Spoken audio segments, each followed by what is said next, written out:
O Caibalion, estudo da filosofia hermética do Antigo Egito e da Grécia.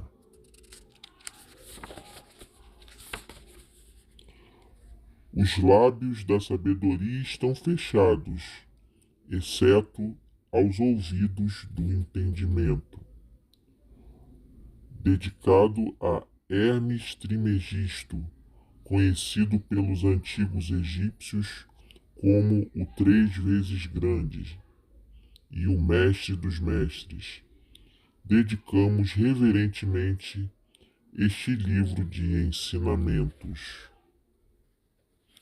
Introdução.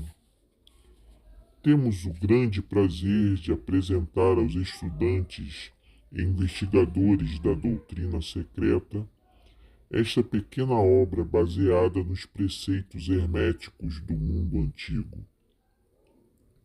Existem poucos escritos sobre este assunto, apesar das inúmeras referências feitas pelos ocultistas aos preceitos que expomos. De modo que, por isso, esperamos que os investigadores dos arcanos da verdade saberão dar bom acolhimento ao livro que agora aparece. O fim desta obra não é a enunciação de uma filosofia ou doutrina especial, mas sim fornecer aos estudantes uma exposição da verdade que servirá para reconciliar os fragmentos dos conhecimentos ocultos que adquirimos, mas que são aparentemente opostos uns aos outros e que só servem para desanimar e desgostar o principiante neste estudo.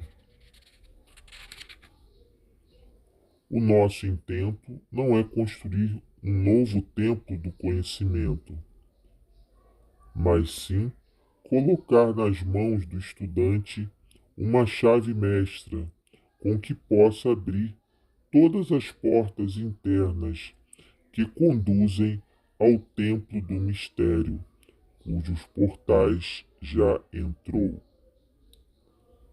Nenhum fragmento dos conhecimentos ocultos possuídos pelo mundo foi tão zelosamente guardado como os fragmentos dos preceitos herméticos que chegaram até nós através dos séculos passados, desde o tempo do seu grande estabelecedor, Hermes Trismegisto, o mensageiro dos deuses, que viveu no Antigo Egito quando a atual raça humana estava em sua infância, contemporâneo de Abraão, e, se for verdadeira lenda, instrutor deste venerável sábio.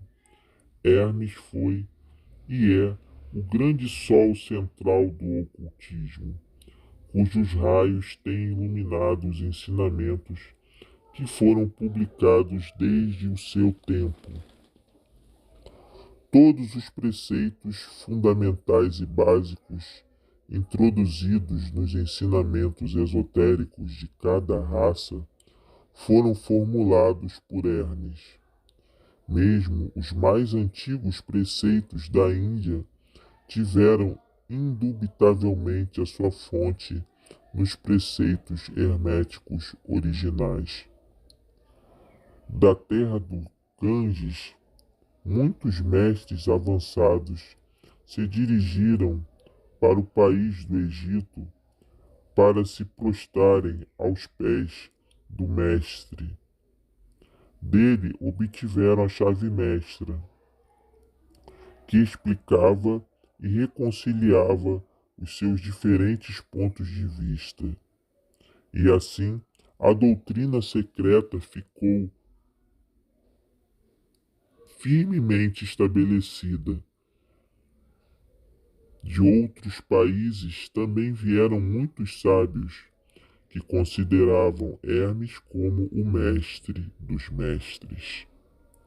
E a sua influência foi tão grande que, apesar dos numerosos desvios de caminho de centenas de instrutores desses diferentes países, ainda se pode facilmente encontrar uma certa semelhança e correspondência nas muitas e divergentes teorias admitidas e combatidas pelos ocultistas de diferentes países atuais. Os estudantes de religiões comparadas compreenderão facilmente a influência dos preceitos herméticos em qualquer religião merecedora deste nome, quer seja uma religião apenas conhecida atualmente, quer seja uma religião morta ou uma religião cheia de vida no nosso tempo. Existe sempre uma correspondência entre elas, apesar das aparências contraditórias. E os preceitos herméticos são como que o seu grande conciliador.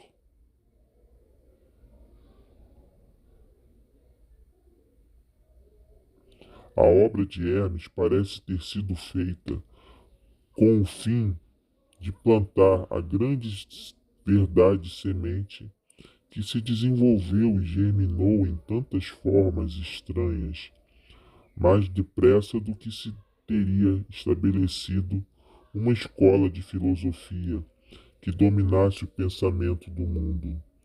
Todavia, as verdades originais ensinadas por ele foram conservadas intactas na sua pureza original por um pequeno número de homens que, recusando grande parte de estudantes e discípulos pouco desenvolvidos, seguiram o costume hermético e revezaram as suas verdades para os poucos que estavam preparados para compreendê-las e dirigi-las. Dos lábios aos ouvidos, a verdade tem sido transmitida entre esses poucos. Sempre existiram, em cada geração e em vários países da Terra, alguns iniciados que conservaram viva a sagrada chama dos preceitos herméticos e sempre empregaram as suas lâmpadas para reacender as lâmpadas menores do mundo profano, quando a luz da verdade começava a escurecer e apagar-se por causa da sua negligência. E os seus pavios ficavam embaraçados com as substâncias estranhas. Existiu sempre um punhado de homens para cuidar do altar da verdade, em que mantiveram sempre acesa a lâmpada perpétua da sabedoria.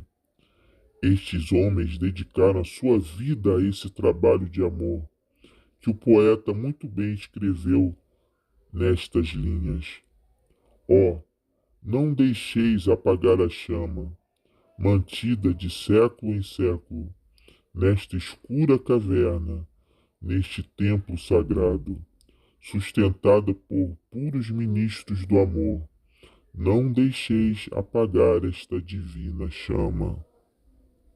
Estes homens nunca procuraram a aprovação popular, nem grande número de prosélitos. São indiferentes a essas coisas, porque sabem quão poucos de cada geração estão preparados para a verdade, ou podem reconhecê-la se ela lhes for apresentada. Reservaram a carne para os homens feitos, enquanto outros dão o leite às crianças. Reservavam as pérolas da sabedoria para os poucos que conhecem o seu valor e sabem trazê-las nas suas coroas, em vez de lançar ao porco vulgar que enterra-las na lama ou as misturaria com seu desagradável alimento mental. Mas esses poucos não esqueceram nem desprezaram os preceitos originais de Hermes, que trataram da transmissão das palavras da verdade aos que estão preparados para recebê-la, a respeito dos quais diz o Caibalion: em qualquer lugar que se achem os vestígios do mestre, os ouvidos daqueles que estiverem preparados para receber o seu ensinamento se abrirão completamente. E ainda, quando os ouvidos dos discípulos estão preparados para ouvir, então os lábios para enchê-los de sabedoria verão. Mas a sua altitude mental sempre esteve estritamente de acordo com outro aforisma hermético do Caibalion: os lábios da sabedoria estão fechados, exceto aos ouvidos do entendimento. Os que não podem compreender são os que criticaram as atitudes dos hermetistas e chamaram que eles não manifestavam o verdadeiro espírito dos seus ensinamentos nas astuciosas reservas e reticências que faziam. Porém, um rápido olhar retrospectivo nas páginas da história mostrará a sabedoria dos mestres, que conheciam que era uma loucura pretender ensinar ao mundo o que ele não desejava saber, nem estava preparado para isso. Os hermetistas nunca quiseram ser mártires. Antes, pelo contrário, ficaram silenciosamente retirados com um sorriso de piedade nos seus lábios fechados, enquanto os bárbaros se enfureciam contra eles nos seus costumeiros divertimentos de levar a morte e a tortura aos honestos, mas desencaminhados entusiastas, que julgavam ser possível obrigar uma raça de bárbaros a admitir a verdade, que só pode ser compreendida pelo eleito, já bastante avançado no caminho. E o espírito de perseguição ainda não desapareceu na terra. Há certos preceitos herméticos que, se forem divulgados, atrairiam contra os divulgadores uma gritaria de desprezo e de ódio por parte da multidão, que tornaria a gritar: crucificai-os, crucificai-os. Nesta obra, nós nos esforçamos por oferecer uma ideia dos preceitos fundamentais do Caibalion, procurando dar os princípios acionantes e vos deixando o trabalho de os estudar, em vez de tratarmos detalhadamente dos seus ensinamentos. Se fordes verdadeiros estudantes, podereis compreender e aplicar estes princípios. Se o não fordes, deveis vos desenvolver, porque de outra maneira os princípios herméticos serão para vós somente palavras, palavras, palavras. Os três iniciados.